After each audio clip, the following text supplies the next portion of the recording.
नमस्कार मित्रांनो, सुरुवातीलाच पावसाची मोठी बातमी आहे. राज्यात पुन्हा एकदा मुसळधार पावसाचा इशारा. तर कोणत्या जिल्ह्यामध्ये पडणार पाऊस जाणून घेण्यासाठी हा व्हिडिओ शेवटपर्यंत नक्की पहा.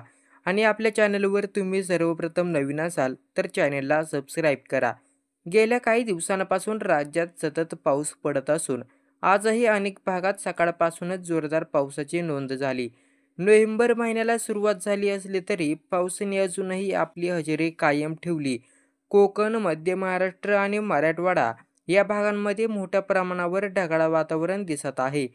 पावसामुळे शेतीचे मोठे नुकसान झाल्याचं समोर आलं आहे. भारतीय हवामान विभागाने आज पुन्हा एकदा अलर्ट जारी केला. फक्त महाराष्ट्रातच नाही तर देशातील अनेक भागामध्ये अतिवृष्टीचा इशारा देण्यात आला आहे. अरबी समुद्रात कमी दाबाचा पट्टा तयार झाल्याने पुढील काही दिवसही पाऊस सुरू राहण्याची शक्यता व्यक्त करण्यात आली.